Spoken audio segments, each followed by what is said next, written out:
శ్రీ గురుభ్యో నమః. శ్రీ విఘ్నరాజాయ నమః. శ్రీకృష్ణ పరబ్రహ్మణే నమః.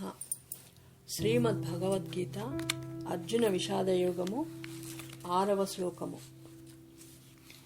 యుధామన్యశ్చ విక్రాంతః ఉత్తమౌజాశ్చ వీర్యవాన్ సౌభద్రౌ ద్రౌపదేయాశ్చ సర్వ ఏవ మహారథాః. పదాల అర్థాలు. యుధామన్యుడు, చ మరియు, విక్రాంతః పరాక్రమశాలి, ఉత్తమౌజుడు, వీర్యవాన్ బలవంతుడు శూరుడు, ఏవః నిజముగా, సౌభద్రః అభిమన్యుడు సుభద్ర కుమారుడు, ద్రౌపది కుమారులు, సర్వే అందరూ, మహారథాః మహావీరులు గొప్ప రథయోధులు. తాత్పర్యము: పరాక్రమవంతుడైన యుధామన్యుడు, మహాబలవంతుడైన ఉత్తమౌజస్సు, సుభద్ర కుమారుడైన అభిమన్యుడు మరియు ద్రౌపది కుమారులైన 5 ఉప పాండవులు, వీరందరూ కూడా మహారథులే అని శ్లోకం యొక్క అర్థము.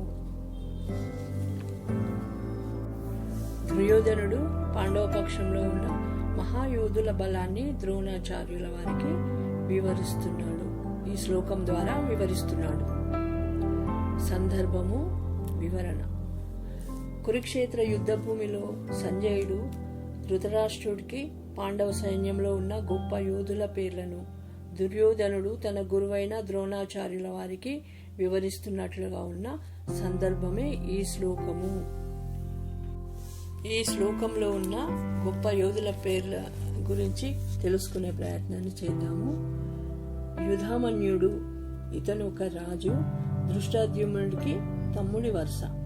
ఇతను చాలా గొప్ప వీరుడు. ఉత్తమౌజాశ్చ, ఇతను కూడా మహావీరుడు, యుధామన్యుడికి తమ్ముడి వరుస. సౌభద్రః, సుభద్ర కుమారుడు అభిమన్యుడు, ఇతనికి 16 సంవత్సరాలు. ఇంకా విద్యాభ్యాసం కూడా పూర్తి కాలేదు, కానీ అతను చాలా పరాక్రమవంతుడు. అతనిని ముందు నుంచి ఎవరు కూడా అతనిని కొట్టలేరు, చంపలేరు, అంత గొప్ప పరాక్రమవంతుడు. ద్రౌపదేయాశ్చ, ద్రౌపది యొక్క కుమారులు 5, వీరిని ఉప పాండవులు అంటారు. ద్రౌపదికి 5 భర్తలు: ధర్మరాజు, భీముడు, అర్జునుడు, నకులుడు, సహదేవుడు. వీరి వలన కలిగిన కుమారులు: ధర్మరాజు ద్వారా ప్రతివింధ్యుడు, భీముడి ద్వారా శృతసోముడు, అర్జునుడి ద్వారా శృతకీర్తి, నకులుడి ద్వారా శతానీకుడు, సహదేవుడి ద్వారా శృతసేనుడు. ఈ 5 కుమారులు, వీరినే ఉప పాండవులని కూడా అంటారు. వీరు చాలా గొప్ప వీరులు, యోధులు. దీనిలోనే రథి, మహారథి అంటే తెలుసుకున్నాము. రథి అంటే రథంలో ఉండి మరొక రథంలో ఉండే అతనితోని యుద్ధం చేసే సామర్థ్యం ఉన్నవాడినే రథి అంటారు. అర్ధరథి, రథికులతో యుద్ధం చేయలేక వేరొకరి సాయం తీసుకొని అవతల వారితోని యుద్ధం చేసే వాళ్ళని అర్ధరథి అంటారు. మహారథుడు, ఇతను 10,000 మంది శూరులతో పోరాడగలిగిన వాడిని మహారథుడు అంటారు. సేమ్ టైం తనంతా రక్షించుకుంటూ పోరాడగలిగిన వాడు మహారథుడు. ఇతను యుద్ధశాస్త్రంలో ప్రావీణ్యం కలిగిన వాడు, వ్యూహాల గురించి నైపుణ్యం కలిగిన వాడు, శాస్త్రాలన్నీ తెలిసిన వాడిని మహారథుడు అంటారు. అతిరథులు, వీరు ఎంతమంది అయినా సరే, ఏ ఆయుధంతోనైనా సరే, ఏ ఆయుధం లేకుండా అయినా సరే యుద్ధం చేయగల సామర్థ్యం ఉన్న వారినే అతిరథులు అంటారు. వీరు కొద్దిమంది మాత్రమే ఉంటారు. అలాంటి వారిలో భీముడు, అర్జునుడు కూడా ఉన్నారు. వీరు మహా అతిరథులు.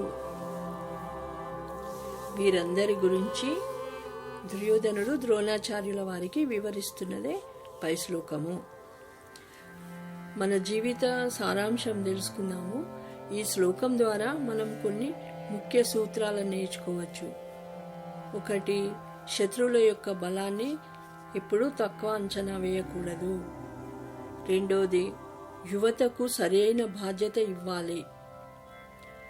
ఎగ్జాంపుల్గా అభిమన్యుడు, ఈ ద్రౌపది కుమారులు వంటి యువకులు, వీరందరినీ కూడా వీరు ధర్మం వైపు నిలబడి గొప్ప బాధ్యతలను స్వీకరించారు. యువతలో ఉన్న ఉత్సాహానికి సరైన మార్గదర్శక తోడైతే వారు ఎంతటి సవాళ్ళనైనా ఎదుర్కొంటారని వీరి ద్వారా మనం తెలుసుకోవచ్చు. జీవితంలో ధైర్యం, ఐకమత్యం, మంచి సహకారం ఉంటే కష్టాలని అధిగమించడం సులభమవుతుంది. మంచి స్నేహితులు, కుటుంబ సభ్యులు, మంచి గురువులు మన విజయానికి బలమైన ఆధారం అవుతారు. ఏ విజయానికైనా బలమైన, నమ్మకమైన సహచరులు ఎంతో అవసరము. మంచి వ్యక్తులతో పనిచేస్తే లక్ష్యాలను సులభంగా చేరుకోవచ్చు. అలాగే మనం కూడా మన లక్ష్య సాధనలో లేదా మన వృత్తిలో కానీ వ్యాపారంలో కానీ ప్రాధాన్యత కలిగిన వారికి లేదా మనకి హెల్ప్ చేసిన వారికి సరి అయిన రక్షణ లేదా సపోర్ట్ ఇవ్వడం చాలా ముఖ్యం. మనం కూడా అవతల వారికి సరి అయిన హెల్ప్ చేస్తూ ఉండాలి. ఇదే మనం తెలుసుకోవాల్సిన ముఖ్య సారాంశము. ధన్యవాదములు. హరే కృష్ణ. కృష్ణార్పణమస్తు.